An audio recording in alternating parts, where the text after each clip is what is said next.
Ada yang disebut dengan nyeri alih. Nyeri alih atau river pain.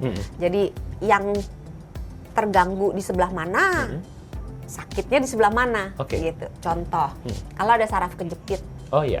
Ya, itu saraf kejepitnya di tulang belakang, tapi nyerinya itu bisa menjalar sampai ke paha, ke lutut, ke betis, sampai ke kaki gitu.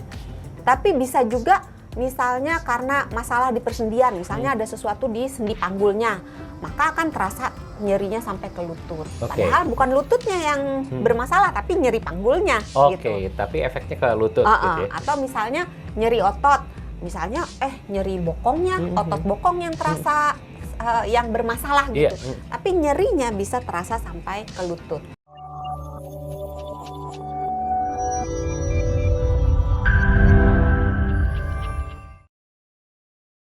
Sebenarnya kalau lutut ini bisa disembuhkan di rumah nggak sih? Ada nggak sih cara-cara yang misalnya dikompres gitu, atau misalnya direndam air hangat supaya meringankan sakit lutut, dan ini bisa dilakukan di rumah? Kayak ayam gitu ya. Dia marinasi dulu. Oh iya bener ya? Kan? Habisnya dipijet-pijet ya. Tapi beneran sih kayak ayam nanti di belakang ya kita ceritain. Dibagi lagi nyerinya akut atau kronis. Kalau akut tiba-tiba, kalau kronis tuh udah lama gitu ya. Nah kalau nyerinya akut, biasanya kita menyarankan penggunaan yang kita sebut singkatannya RICE. Nanti ditulis ya, RICE. Nasi ya? Iya. Emang bener nasi ya? Tapi bukan dikasih nasi padang atau nasi warteg, nasi kuning, bukan. Dimakan maksudnya. kalau itu ya? Itu singkatan dalam bahasa Inggris. Coba masih inget nggak R-nya apa? Ya, kan belum dikasih tahu nih. Oh belum ya? Oh sama saya dulu ya, lupa. R-nya rest. R-nya adalah rest, istirahat jadi, ya. Begitu terasa nyeri, diistirahatkan sendinya. Jadi kalau lututnya nyeri, mbok jangan petakilan gitu, jalan sana, jalan sini gitu. Memang jadi, sudah waktunya dulu istirahat. Iya, gitu. Jadi R yang pertama rest. Terus I? I-nya apa? Sebenarnya bukan I ya. Bahasa Inggrisnya ice. Ice gitu kan. Dikasih es. Jangan ditambahin sirup.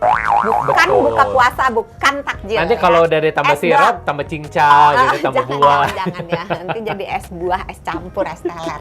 Jadi esnya dimasukkan ke dalam kantong plastik, dikasih sedikit air, kemudian kita ambil kain yang tipis, boleh sapu tangan atau handuk yang tipis, jangan tebel-tebel. Kalau tebel-tebel nanti nggak kerasa ya. Terus kainnya itu dialaskan di lututnya, si kompresnya esnya ini dikompreskan ke area yang nyeri 15 menit sampai 20 menit, boleh diulang 4 sampai 6 kali lah sehari. Oke, tapi itu harus pakai kain, Untuk 2 hari pertama. Sebaiknya menggunakan alas, jangan langsung. Jangan langsung ya. Takutnya nanti terjadi kerusakan kulit. Gitu. Terus terus apa? C. Bahasa Inggris lah. Kan tadi katanya katanya harus pakai bahasa Inggris ya. Kalau C gitu kan ya, C. 1 C, 2 C. Iya, lanjut boleh C-nya apa nih, Dok? Tebak. C-nya tadi kalau C-nya kompres enggak ya? Iya benar. Oh benar ya? Jadi dibebat. Kompresnya bukan kompres dikasih es ya kan, itu es. Ini dibebat. Oke, dibebat. Pernah kan lihat kalau yang oh iya benar, patah tulang coklat, gitu. Ya, dipakai elastik perban. Kalau nggak punya elastik perban, bisa pakai sarung yang buat olahraga itu yang di lutut. Iya kayak deker gitu. Iya, nih deker boleh gitu. Jadi dikompres, terus berikutnya. Bentar dulu, sebelum nyampe sana, nih di bebatnya, misalnya nih Dok, ini urgent, tiba-tiba sakit, nyuncutan, nggak ada nih perbannya, nggak ada. Beli atuh. Misalnya P3K-nya pakai kain dulu, boleh nggak sih Dok? Boleh ya? Pakai tali diikat gitu boleh ya? Kalau tidak ada kecenderungan untuk patah, sebenarnya nggak diapa-apain, kompresnya itu bebatnya belakangan nggak apa-apa. Oh, nggak apa-apa ya? Tapi kalau ada kecenderungan kelihatan, kayaknya mau patah nih, misalnya terjadi perubahan bentuk gitu ya, entah bentuk lututnya atau tulang paha atau tulang betis, tulang kering gitu, sebaiknya gunakan apa? Papan ya? Pakai papan baru diikat ya? Iya, papannya melewati 2 sendi. Jadi kalau sendi lutut berarti ngelewatin sendi pinggul dan ngelewatin pergelangan kaki. Ini udah dikodein ke huruf yang terakhir katanya Dok? I. Tapi bukan huruf I titik ya? Iya, E ya? Apa coba? Tebak. Aduh, apa Siapa ya? tahu pinter lagi kan dari 4 udah pinter 1. Agak-agak gitu. susah nih nebaknya ya. Dari kompres, ini apa nih? Nggak kepikiran dok. Elevate. Ya. Diangkat gitu ya. Jadi diangkat itu tujuannya supaya tidak terjadi pembengkakan. Jadi cairan yang kan biasa kalau dia kebentur atau apa dia sakit gitu. Oh, that's why makanya orang yang patah kaki kalau di rumah sakit digantung ya. Iya. Oh, Jangan kalau dia patah tulang leher digantung. itu ikut mati sama orang-orangnya dok. Jangan ya. Beda kasus. Beda gitu kasus Kalau ya, kaki oke. iya digantung. Ini agar memperlancar peredaran darah. Itu prinsip yang RICE. Habis itu ditambah lagi setelah 48 jam boleh kompresnya itu diganti dengan kompres hangat. Oh, oke. Tadi kompres dingin, sekarang kompres hangat. Okay. Jadi pakai handuk atau pakai tahu kan ya yang alat buat kompres itu? Oh iya. Diisi Ada yang bisa air hangat dicolok ya? gitu. Ada. Tapi kalau yang dicolok ditungguin ya. Ntar kelamaan mateng gitu, bisa jadi kerupuk gitu. Terus ditambah juga kalau misalnya di rumah punya mungkin jahe, kunyit, kayu manis ya itu tadi buat ngemarinate tulang ayam. Oh, oke. Bukan. Enggak, tulang lutut abis itu direbus. Direbus gitu. Berasa kayak mau bikin kecap ya. Oh iya bener ya. Jadi makanan-makanan di dapur banyak yang fungsinya bagus untuk mengobati peradangan, untuk mengurangi bengkak, mengurangi nyeri. Itu tadi yang disebut, itu beneran ya tapi ya. Jahe, kunyit, kayu manis itu boleh direbus. Kalau nggak suka salah satu aja. Kalau suka di tiga-tiganya boleh. Kalau suka dua juga boleh. Suka dan nggak suka kan nggak dimakan nih. Diminum. Oh diminum? Iya. Oh beneran direbus, diminum? Iya. Oh sangkain dibalurin di kaki, enggak ya?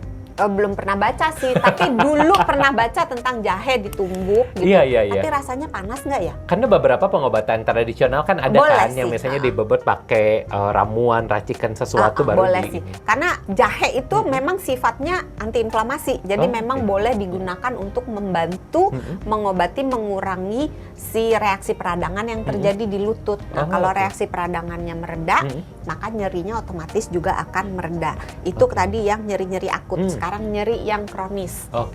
Kalau nyeri yang kronis, salah satu penyebabnya, salah satu terapinya adalah dicari penyebabnya. Artinya harus ke dokter. Ya diduga-duga juga boleh gitu ya. Kalau diduga-duga nggak ketemu ya ke dokter gitu ya. Kan. Betul. Soalnya kalau digosipin sama tetangga kadang-kadang agak susah ya kalau itu ya. Ketemu enggak yang ada banyakin dosa gitu kan. Jadi dicari penyebabnya, sumber utamanya misalnya kalau nyerinya karena gout, karena asam urat, ya maka asam uratnya harus dibereskan juga selain nyerinya yang dibereskan. Kemudian kalau yang nyeri-nyeri yang kronis, biasanya kita kompresnya nggak pakai yang dingin.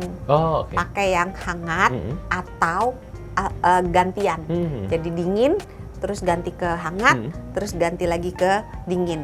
Terus makanannya sama. Ini artinya juga cukup menjelaskan ya dok, beberapa dari atlet nih kalau misalnya cedera lutut, cedera tulang, nih dibuang. Enggak dong. Enggak dibuang, cuman diganti aja pemainnya. Jangan ya. Ini ada pakai salep-salep gitu dok? Ya. Kan ada salep yang panas sama dingin. Ada yang semprot juga. Nah, ini artinya bener ya harus pakai yang cool dulu, baru abis itu yang panas. Kalau nyeri akut kan, nyeri ya. akut tadi prinsipnya apa? Kalau yang akut, yang panas. Yang RICE dulu. Yang RICE dulu ya, oke. Kalau akut. Artinya memang bagus yang dingin dulu, baru setelah. Tergantung akut apa kronis. Oh tergantung, jadi balik lagi ya. Kalau dia nyeri akut, es dulu. Setelah 2 hari baru anget. Tapi kalau dia nyeri kronis, jangan yang dingin, tapi dianjurkan lebih ke yang hangat. Atau gantian. Dingin, hangat, dingin, hangat. Tapi sebenarnya kompres ini pilihan sih ya. Walaupun teorinya begitu. Kadang-kadang orang yang merasa, walaupun kronis, dia merasa lebih baik dengan kompres dingin, monggo aja. Oh nggak apa-apa, nggak masalah. Balik ke orangnya masing-masing. Balik ke orangnya. Oke, Dok San, ini kelihatannya sudah banyak sekali informasi yang kita bagikan bersama dengan Anda. Semoga bermanfaat bagi para sahabat Sonora dimanapun Anda sedang menyaksikan. Dan kalau merasa video-video ini bermanfaat, jangan lupa untuk bisa di-like, di-share ke keluarga maupun teman-teman, dan juga di-subscribe channel Sonora di bawah ini. Dan kalau misalnya punya usulan, kira-kira enaknya kita bahas topik apa lagi, boleh langsung komentar aja di kolom komentar di bawah. Siapa tahu nanti next-nya akan kita bahas bersama dengan Dr. Santi. Dan jangan lupa apa, Dok San? Sehat itu mudah, sehat itu murah. Bye-bye. Dah.